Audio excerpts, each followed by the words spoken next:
All right, everybody. Welcome to another episode of the Big O Show. I'm Omari Salisbury, known on the streets and in other places as the Big O. And today we got a really special guest, first time here in the Black Media Matters studio. Want to welcome to you Chief Barden from the Care. Is the Care Department? Care Department, And that's right. from the Yeah, City of Seattle Care Department. that's right. Welcome. Thank you. Thank you. I'm happy to be here. We're happy to have you here. Um, One of the main things, amongst many things, first of all, that we want to talk about here is what is CARE? What is the department? What do you guys do? Yeah. So the origin of the department was 2021, right? So in the wake of 2020, the protests, the council took legislative action to take some functions out of the police department. One of the biggest was Seattle 911, which is about 150 call takers, dispatchers. So that was taken out, intending to be an independent department. During that same year, the council put aside some money, about $1.5 million, to develop an alternative response to 911 calls, to not keep sending cops to all the calls that have nothing to do with law enforcement. And so they put the pilot dollars basically co-located with 911. I was recruited by Mayor Harrell. I was doing nonprofit work. I had just come back to Seattle. I had no intention of ever working around the government. I had really dedicated my life to child welfare, juvenile justice. So I'd been around some public safety policy, but had never been in first response. And I think, the mayor, he was finishing his first year. We had this informal conversation, and I think he just had an instinct that I would be good in government. I'd done some cross-sector partnership things in Seattle years prior. And so his office called me with a number of different ideas, jobs I could do. And I wasn't really interested until Monisha Harrell called me one day about 3 years ago and said, I think I've got a perfect thing for you. And she described that, 911 is independent from police, but we haven't set up the business structure and support around them. They don't have, HR and payroll and all the things that you need. And then she described what they call the dual dispatch pilot. And she said the idea is to be able to send mental health professionals out to 911 calls. We can dispatch police at the same time, but if they're not needed, they can peel off, right? And what really captured me was actually not the alternative response pilot. What captured me was the 911 data, because I know how to code, I know how to do a little bit of data science. And so I started looking at the public facing call types and realized, like, I don't even know what this means, right? You've got like 180 call types. It's very hard to tell which of these are social work calls. How often I often talk about, substance use, like what is the corollary between substance use and crime? You can't even study that. People ask me, how often do you dispatch to homeless folks? I don't know. You can't tell by this data. And so that's what actually captured me. I thought it'd be really interesting to center the call data, actually look at that first 900,000 calls, figure out who should I send to these calls, just match the right discipline. I knew that probably half were going to have nothing to do with law enforcement. Well, it's actually well over that. It's more like 80, 90% wouldn't require a gun or a badge. And so that was why I said yes to the job. And, I think people initially thought my outsiderness was going to be a problem, that it was going to be a liability. And I think it was just a huge advantage, because I came in with fresh eyes. I didn't have any political affiliations or any bias. I had lived and worked in the CD before, and in South Seattle and Rainier Beach. And so going back to community members that I knew and leaders that I knew to say, hey, what are the reforms you're looking for? What is it that you really want? And just meeting people where they were at that time, it made me really practical. I felt like, okay, cool. Law enforcement doesn't want to go to social work calls, and nobody wants them to, right? I mean, even people who are very supportive of law enforcement, they think they should do the work that only they can do. And so we should just set up this new team. So that was the origin. 2023, we launched the responder pilot. It was 6 people initially going out downtown. And it just went really well. We went to, once we had been to 1,000 calls, someone calls 911, we're basically ruling out that there's an escalating a public safety threat. And once we do that, we can send the care responders out. And it was only, I think it was one time in the first 1,000 calls did we need to call police back for support. Somebody was getting erratic. So at this point, we've been to, I'm sure we're closing in on 10,000 calls. We're citywide now. And next year, that team's going to double. It should be 24/7 before the end of next year. Right. And what kind of calls, what kind of responses would the care unit respond to? Yeah, initially we had to negotiate with the Police Officers Guild, that body of work. And so the two call types initially were welfare check and person down. And I always described to the community that just means somebody's not doing well. We don't know what's going on. We don't think that they're a public safety threat, but they need help. Sometimes we can't tell, a caller will say, I don't know if he's having a stroke, if he's overdosing, I don't know what I'm seeing here. And so we'll, ask a series of questions to make sure that we think it's safe to send unarmed responders. That's what they were doing initially. We've got a new police contract that the council's going to vote on this week. And then that will give us what we call solo dispatch and just broader criteria. Ideally, when you call 911, we should say police, fire, medic, or mental health. I mean, we should just say that, right? Because a lot of people would say mental health. That's what this is.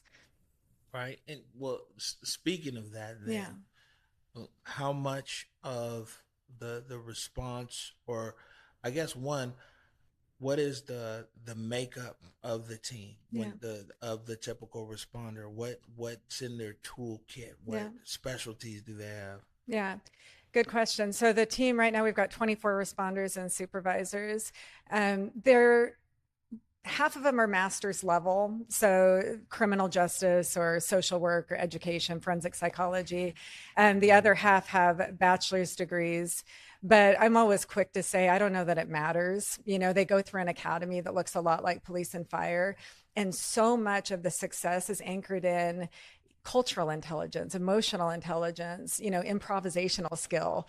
I mean, it's like the mid ambassadors, we deliver care. Those contracts are moving over next year, which is really important. But when I watch these outreach workers and first responders, there's all these X factors that make them good, right? And very often it is knowing how to listen, how to rapidly assess. I think people who are great at this work, they're not scared. They're not scared of people. They do have good instincts to know, when I don't think I should proceed. But yeah, it's pretty mixed, actually, their backgrounds. Some people have been in corrections before. A lot have been outreach workers. And the significance, Omari, is they are first responders. So this is only Albuquerque and Durham have done what we're doing here, meaning there's pay parity. They are co-equal with police and fire. They are dispatched over police channels. And the reason that matters is because we don't want these, $20 an hour outreach teams that are under-supported, that don't have mental health strategies themselves. They should be paid professionals who can go out and be treated with respect in the field. Right. And so that's interesting that I learned something new there. There's a whole academy. That guys are going, this isn't like, oh, hey, I want to go out, and then a few weeks later, that's right, that you're on the streets. Yeah. And so there's a lot of similarity with the other, I guess you would say, departments in the city as well, as far as training. Yeah, Washington State, we're actually becoming the most advanced in the country. We've set up what's called BH Corps at the University of Washington. So my contention is that the crisis responders, we also have all these co-responder units in police and fire departments. We have that in Seattle, and I think there's 15 counties in Washington State now have those co-responder teams. And I feel like these folks should all train up together. There's no first responder, police, fire, EMS, who isn't interacting with people in mental health crisis. We all are. I always say the 911 calls, if they're not medical, it's always mental and behavioral health. I think it's funny that we don't acknowledge that this is not a happy, healthy person, out just choosing to do crimes, or self-destruct or harm community. That's not a thing. And so I feel like we've got to flip this whole thing upside down and just acknowledge that. And I often talk about, we can send the best first responders out, but we're all referring them to a system. We're handing off to a system. And so you've got jails and prisons are not rehabilitative, right? So you're handing, even if you do a great job in first response, if you then refer that person to a system that's going to harm them or, or do nothing. They're going to exit to the same circumstances. We're not going to see a safe community. Right. And speaking of that, one, I want to talk about what resources that you Yeah. guys have in this, say, this handoff as well. But walk me through it. You arrive, the first responder, care team member Yeah. arrives on the scene. They see somebody who they don't necessarily think is a threat, an escalating threat, because they don't want to have to call in 911. So they feel like it can be managed. What's happening there, like on the scene? Or is it, we're Yeah. trying to talk to somebody, calm somebody down? Yeah. I don't know, offer them some food, maybe they're tripping, a hug. I don't know. like, All, like what's yeah, happening? yeah, all of the above. I mean, really what they're trying to do, we are going out to 911 calls. So somebody's in really bad shape, right? If that call came into 911 and we chose to dispatch the care responders, someone really needs help. There's an Uh, urgency. Otherwise, we would have deflected it over, to the 988 system or some other resource. The main tool they use is called motivational interviewing. I don't know if you've heard about that, but basically you're trying to figure out where somebody is in their mind, what they're going through, and how do you get to yes? We're a consent based team. So the basic philosophy is most of the time, if I can figure out what you're motivated by, or again, what problem am I trying to solve here? To your point, is somebody under the influence, right? That's a different circumstance than somebody. Sometimes we deal with folks who have dementia, right? Or there's some other cognitive issue going on. A number of times we've interacted with folks who have been evicted who are just devastated. They're just in a space of overwhelm and deep sorrow. Sometimes we've had a number of kids who have been lost downtown. One of the early calls they went on, it was a teenage girl whose friends, basically they got in a fight. They left her there without any resources, a phone or anything, and went back to Portland, right? And so it's like, it's kind of an emergency. You don't want to leave this kid here. It's night. And then their job is to know all the resources in community. So there's some formal structures like connections, the Crisis Solutions Center. We've got the Orca Center now, which is for post overdose. So those are, more clinical environments. If we think somebody probably needs a diagnosis, they need some serious help. Other times, somebody needs to get back home, right? Or they just need food. We're recovery cafe, food banks, places like that we give rides to as well.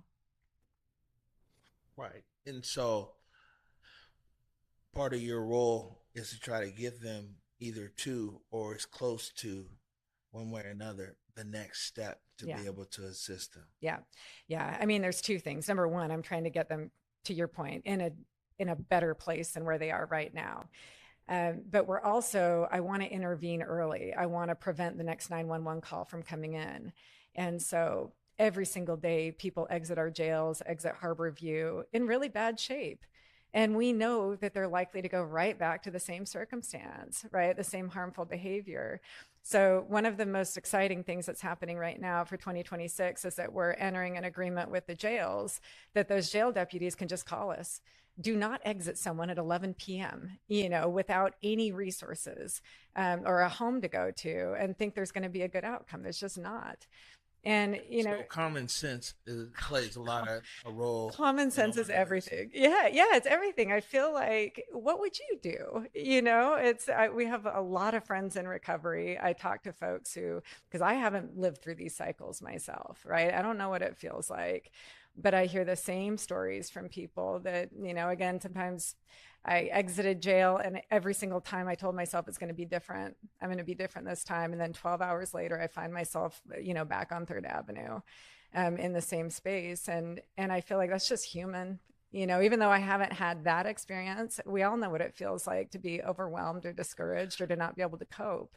Well, speaking of that, how many? I don't know if this is one of the codes that you might have reduced from the hundreds down to maybe a smaller number. Is there a code for just overwhelmed Yeah. and life is just getting the best of us right now, Yeah. and somehow I don't know. I see it far too often in my neighborhood and in my community, and it's funny in talking with Jennifer Winslow Yep. and the team over there with the county and the crisis care centers, that so many people that we know are just functional in crisis. Yeah. They're you know, and people don't realize that from your bus driver to your barista and everything else, people are managing different kind of crises in their life. I only say that because sometimes when people think of like these crisis centers and places to go for people with mental health, they think of the most extreme, Yeah. and they don't realize that sometimes it starts right here Yeah. and then it gets to a point of overwhelmingness and everything else. But I guess back to my question, do you guys just come across people who, man, that day just got the best of them? Yeah, all the time. All the time. I think to your point, I assume everyone I'm interacting with is suffering in some way. I just do. I think the human experience is really hard. I think we're in a very difficult season right now. I think it's hard to live in a city like Seattle. It's just hard. It's busy, it's expensive, there's a lot of chaos out there, it does feel overwhelming. And I've known this my whole career, and I know it as a person. It just takes one really bad day sometimes, that pushes people over the edge, either toward violence sometimes, or self-harm, or despondence. I often quote Harriet Walden, who talks about sorrow, like this deep sorrow. Sometimes it just runs too deep for too long and goes unchecked, and then it shows up. So I think a lot of the work, the part of the work that I love the most, is just acknowledging somebody's humanity, right? That matters. If you need help, to have somebody show up who is going to put aside judgment. They're not there for that. They're there to just figure out, how can I help you right now? I think eye contact matters. I think basic humanity and connection, it matters so much more than people really recognize. And in these cities like Seattle, we think we're so smart, right? We're getting really hyper intellectual sometimes about solutions. But when you really talk to people, generally, they feel lost, they feel alone, and they don't know where to turn. And sometimes, again, there is something mentally wrong, but you don't know that, right? If I'm that person, I don't know that. I just know what it's like to be me. Yeah, I know that, like, being down here on First Avenue downtown Yeah. and everything else, that I come across a lot of people in a Yeah. lot of different state of mind. And one thing is just acknowledge. It was a situation where there was somebody, he was going through something, and man, his whole thing was is he was speaking to people, but everybody was putting their head Yeah. down and walking away. And Yeah. he spoke to me. I'm like, "What's up, brother? Yeah. What's happening?" Yeah. And he was so surprised. Yep. He was like, "You see me?" Yeah. I said, "Yeah, I see you, man. You see me too. What's happening, man?" You know what I'm They saying? make you honorary care team. Yeah, That's just good. look, yeah, man. Yeah. I mean, big old got a big heart. I Yeah. mean, because I know what it is to be down and out Yeah. and up against the wall and to lose it all and to be one step from the edge. You know what I'm saying? Or to have. I mean, there's so many people I come across. Man, if someone would just acknowledge that humanity. Yep. So, it sounds crazy to some people, man. Some people, man, you just never know. Just a hug, Yeah. so like for me personally, people that I come across, and even the people at night, Yeah. they sleeping right here. I'm not in the capacity of resources and all of those kind of things, but I am the capacity of to go over to our green room and be like, well, hey, brother, if you're gonna be here for tonight, you know what I'm saying? Yeah. If you're gonna be here, man, here's something for you. Yeah. And it's always like, man, thank you, bro. Yeah. Thank you for looking out. Yeah. And so I don't have all the answers. I don't think anybody does, but just starting with a little bit of humanity Yeah. kind of goes a long way. Yeah, when people ask how they can help, that's often one of the things I say, that, generally we can tell if somebody is, again, escalating, right? If you can see the effects of meth, if somebody doesn't seem safe to approach. Most people are not in that category, and it's okay to still be a neighbor, to say, hey, can I call someone for you? How are you doing? Because I think, and if somebody doesn't believe that their life has value, like, I don't know, how do you design for that, right? I mean, that's the fundamental thing. The people that my husband and I talked to lots of people who have, been mixed up in the carceral system forever, lots of crime, lots of crisis.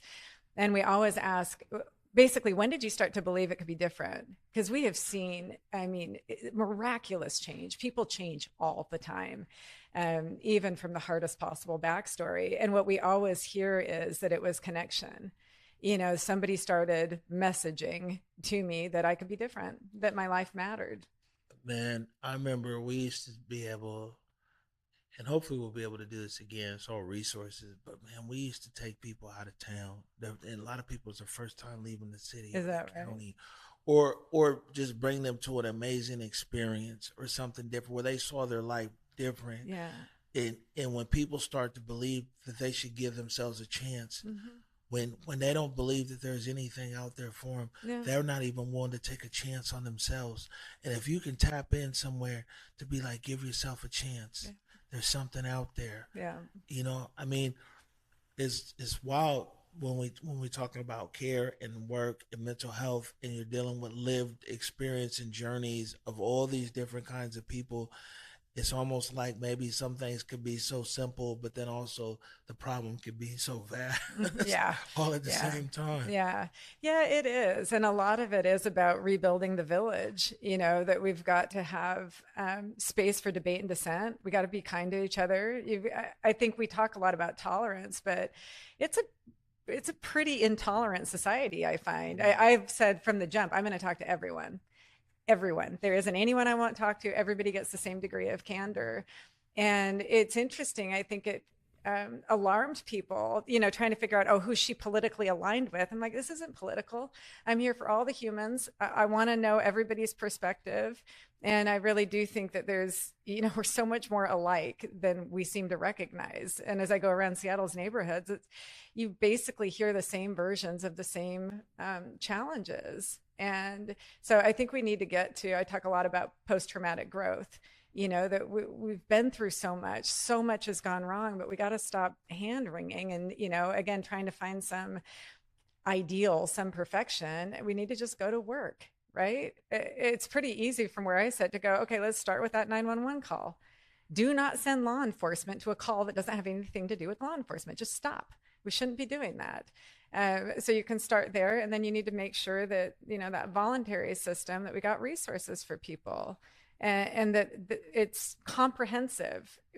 It's very hard to change your life in 72 hours, right? And very often that's what we do. We refer people for a minute, but then again, they exit to the same circumstances. So, how visible do you think that your department and the work that you do is to the greater Seattle and the people who live here every day? Yeah, I think too, it's funny. Some people have really been tracking.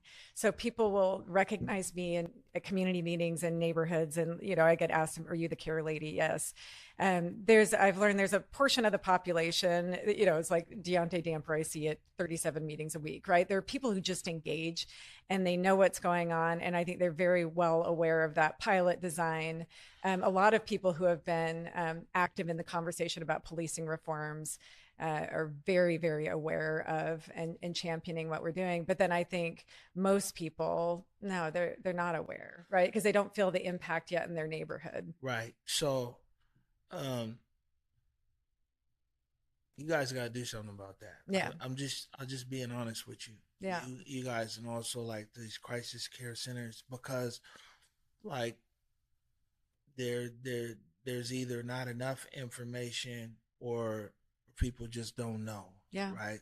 And so, um, this is a city department, they got to figure it out in the communication yeah, of this service, because people you're expanding to serve all of Seattle 247, and I know that you can look at the number. You'll get these calls.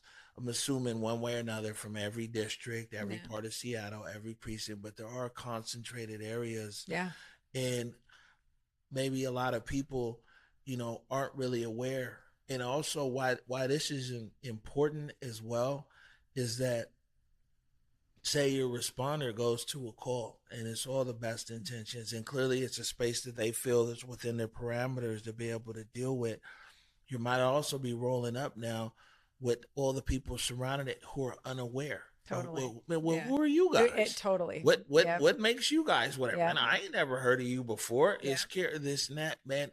Community buy-in. Yeah. Like, oh, okay, oh, that's the care people. Actually, they're here, so 911 ain't here, so don't Yeah. nobody die today, Yeah. right? I mean, but That's if the people lingo. don't know that, and they don't know that this is what is being provided, and also people might not realize that this was something that came out of people being in the streets Yeah. in 2020 saying that they wanted something different, and here it is 5 years later. Things take time. Yeah. I remember that. Yeah. I remember it being like, nah, man, some of these services need to be taken out of SPD. I won't embroil you in the whole thing with SPD, but SPD at the time told people like, yo, we're being defunded. They're Yeah. taking all of our money. They're Yeah. being defunded. And it wasn't a defund, it was a redirection of services that SPD, they're like, okay, you guys go be experts at being cops. Yeah. Let's create some other structures here where we can take some of these things off of your hand. Yep. That got parlayed though, because of, the great communicators over there who represent the rake and file, that the SPD was defunded. And actually the SPD's general budget has never really been No, reduced. that's true. Services moved out Right. of SPD, but it was a direct result of people being in the streets saying Yeah. that public safety can look different. This is now the result of what people said they wanted 5 years ago. I only bring this up Yeah. because I think that it might be important to remind people that this is the result of what the people said they wanted 5 years ago. It's up to you whether you want to throw in the part about how SPD wasn't really defunded. It was just services moved out. I won't I have belabor talked about you that. of having to carry that message in, which is also the truth. But the people should know this is Yeah. what the people asked for 5 years Yeah. ago, and now it's here. Yeah. Yeah. There has been no community engagement function. There's been no comms team. There, the way the city went about it, they were just sort of like, okay, well, we'll add Amy, go figure this out. And so that was my strategy, is again to accept every single invitation. I probably did 200 community meetings the first year or two, but I know I'm one person. I'm like, give me some comms folks, give me community engagement liaisons. Next year, I'm going to partner more closely with Department of Neighborhoods, because again, they already have that connective tissue, right? We've got that function. But I agree with you. It was very frustrating to start to hear some council members, and everybody campaigned on care. Basically, anybody who's won an election for anything in the last couple of years has said, yeah, we know the community wants this, we support this is an important innovation. And then like 6 months into the pilot, already people are challenging, well, what are the outcomes? Like, you're not going to have outcomes yet. You got 6 people working downtown. And when Deborah Juarez joined the council again, she and I had overlapped a little bit.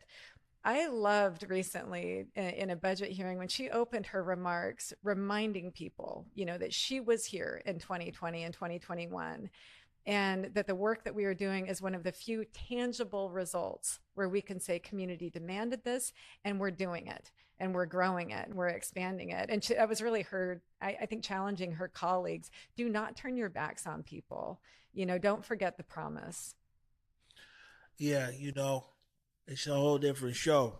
We do about 2020, and and I agree with that it's intangible. There was $100 million here and there and Yeah. everywhere. We're still looking for Yeah. some of the result. A lot of people who was mainstay then, we can't find them now. Organization, man, to believe me, I don't even want to go down the rabbit hole.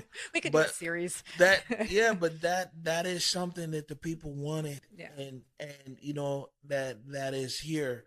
And so I would really say, I mean, Yeah. I ain't said nothing slick to a can of oil. Y'all got to work harder and let people know Yeah. what you're Yeah. doing, or what's Yeah. going on out there. Or I know that our community is a community that can definitely benefit Yeah. from what CARE does. So whenever you guys got stuff, Yeah. happening or whatever, like, man, you gotta let us know. Yeah. I ain't got no problem telling people what's happening. Yeah. Yeah. No, it's noted. And thank you. It's very frustrating to me to feel like I know who I'm working for. You know, I know the communities that I am most in service to, and I feel some reverence around it. And it's been frustrating to not feel fully supported. You know, people claim to believe in police reforms and want responsible policing and believe in public safety innovation. And I feel alone in the work sometimes. You know, I do. I feel like the community needs to continually remind our electeds and our leaders that this matters. This is the future state. I know that it is. We need to not be desensitized to, you know, there was another officer involved shooting this week. It is painful. Those are painful, painful days for all of us because we know that's mental health crisis, right? Now, I am not, I understand always when police are acting within their protocols and all of that, but I guarantee there were calls that came in about that gentleman and that we fail and fail and fail and fail and fail people, and then the worst happens. The guy that killed Devon Pickett Jr., apparently he had some mental health snapping. I mean, he had a few days of Yeah. just going off and everything else. It clearly become a point of where it was violent now Yeah. with a firearm. There's quite a few instances, that I mean, I just be honest with you that this is something that this is something that our city needs. Yeah. Um, I mean, we've seen it, and we've seen sometimes where police have been dispatched to situations where really, like, maybe a third party with some common sense could have, what I'm saying, Yeah. figured some stuff out. Yeah. And it's escalated. The police are coming there with a different mission in mind. Than someone who's like, yeah, let me just see how I can just calm this down. Yeah. How can we de-escalate things? Yeah. Uh, Yeah. it makes a difference, Yeah. on the ground. Well, we're very successful. Again, we know what works in this country. You sometimes then bump up against, body of work challenges. And I say all the time, like human suffering can't be a body of work issue, right? We need to be able to grow the right teams that we need. The police co-responder team, it's called CRT, is outstanding. It's too small. But that basically is like having a care responder who's also in a ballistic vest, who's riding with a law enforcement officer. That was one of the first ride A alongs I family went member who on. does Is that. that right? Yeah. Yeah. Yeah. And it's interesting because those are really skilled officers as well, but they know to stand back. I mean, I remember going to one call where the officer kept the car even around the corner, and sent the clinician in because they know overwhelmingly that mental health professional is going to be successful. They're just on standby because we think that it might escalate, right? This is a higher acuity call than what I would send the care responders to. So I really like that design. I feel like most of the time we do need a mental health professional on these calls so that we can try. So can we at least make the attempt to de-escalate? But we just keep defaulting to a gun and a badge for everything. Yeah, that's not always the answer. No, And no. a lot of times it's not. We look at some of the names in here, and yeah, um, It means a lot to me to be here. Again, I know who I'm working for, and I'm trying to know these stories and know the families and understand, it's not just um, people who have been shot and killed. We have the second highest rate in the country of attempts to die by suicide. Did you know that? Seattle, Tacoma, what yeah, you say? of 33 of the major metropolitan areas in the country, we're number two when it comes to attempts to die by suicide. So, we have, again, a lot of sorrow in this community. We know that domestic violence right now is not really improving. I was talking to someone about that this morning. There's just a lot of suffering, and we need to intervene and we need to really work on behalf of these people who are suffering today. Is that a new statistic for you? I need to talk about No, something positive now. no. I mean, it hits close to home because it wasn't. It's not this year. Was it last summer? I remember it was 5 funerals, 5 days, but like Oh, one that really stood out is like two, one. was a family member, and the other was the son of one of my good friends I grew up with, and his son grew up with my daughter, and in the same week or maybe 10 days, Yeah. it was death by suicide. Yeah. And then we just one, what you said about people carrying a lot of grief, you probably sitting here next to one of them, but like, and we forget about that. Yeah. You know, we forget about it, and then a lot of times when it is suicide, it's not talked about, and even the way it's reported because Yeah. of sensitivity, it's not reported and Yeah. things like that. And so that stat unfortunately kind of reaffirmed Yeah. a way that I was feeling, because it's unfortunately it's a lot of people, especially a lot of younger people, um that, man, they feeling one way or another that world will be better without them. Yeah. Yeah, that's exactly right. I mean, people convince themselves, often it's because I love these people around me, I'm just causing pain and sorrow. And again, those deaths are preventable. You're going to be the first journalist to make me cry. And um, I I'm mean, sorry. this is a house of Yeah, humanity, yeah, man. You know what I'm saying? yeah, If if it's all about, polarizing views and everything else and sensationalism, I mean, you got lots of other places you can go. But if it's all about hitting at the heart of humanity and the issues that we deal with, it's like, man, we gotta keep it 100, yeah, right here. And it's like all of us here in this company, we've dealt with these issues, or we're dealing with these issues, and we're dealing with this sense of loss. And we go back home. I would say that at Converge, that even when we look here on these walls, and when I talk to other reporters from other news stations, and I say, man, you guys are lucky because you get to go home at the end of the day. yeah, When we go home, we go to the store, we see the family members. yeah, We go to the Little League game, we see victims. yeah, We go here, we're never away from what's going on, yeah, in our community.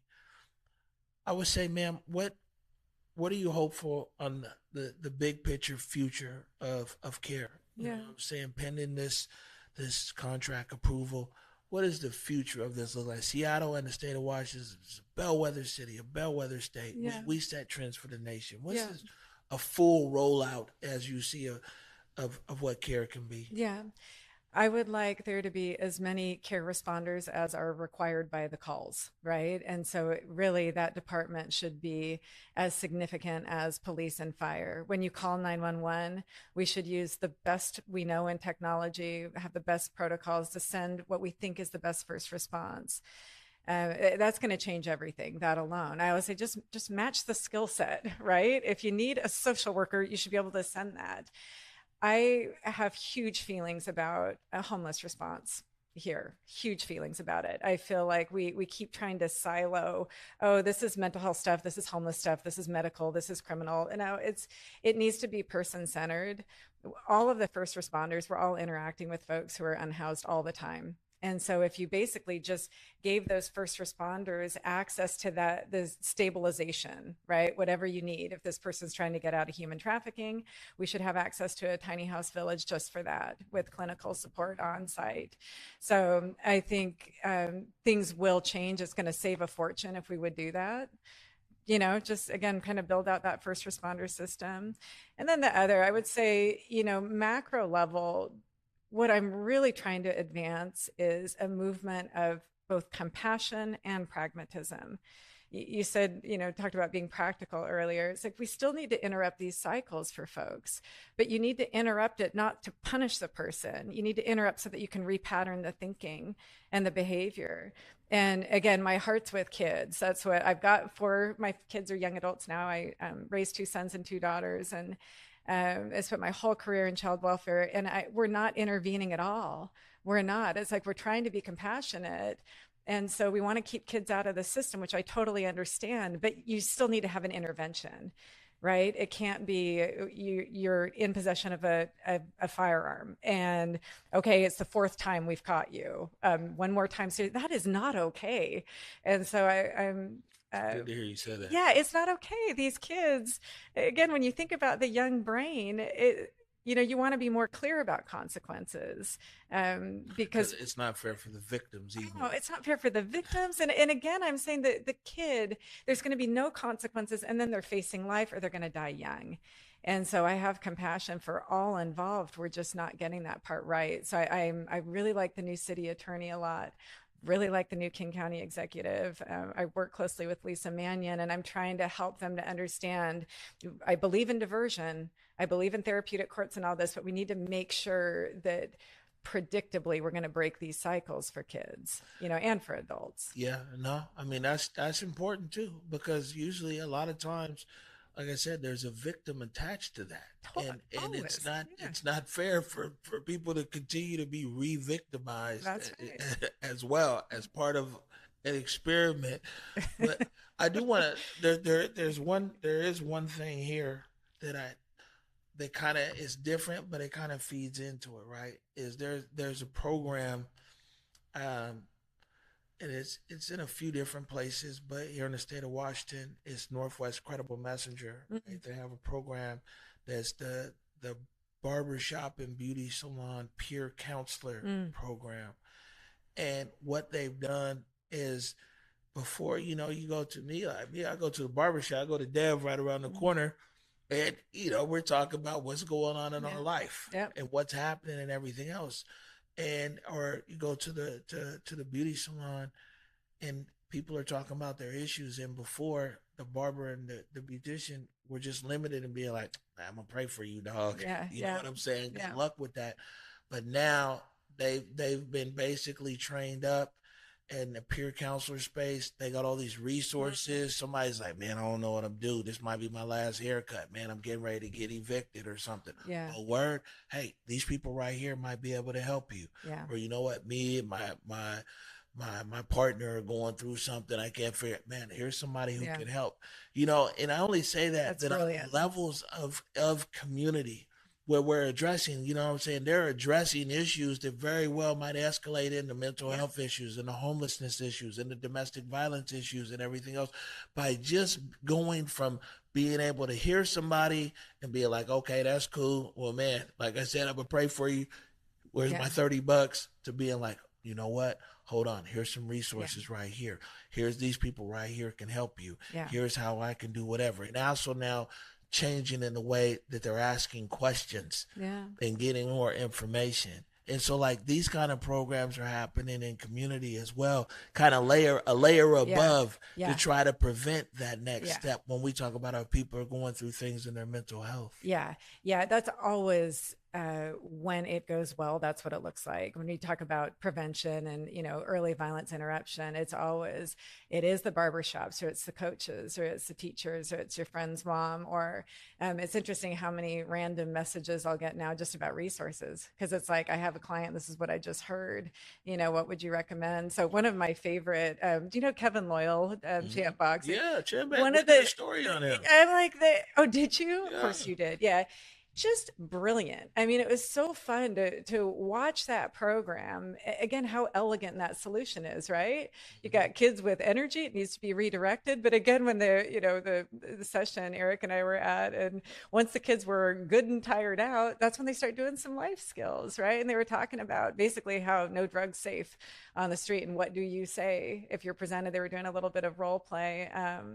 It that is the solution. And I think this is what government's really bad at. We think that we're going to go to city hall and design a blueprint and push it on community.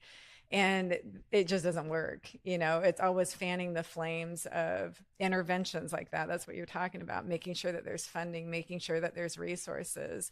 And we government people should be invisible, actually. If I was doing my job really well, you would know what's available. But again, it wouldn't be about me, right? It would be about community advancing what they need.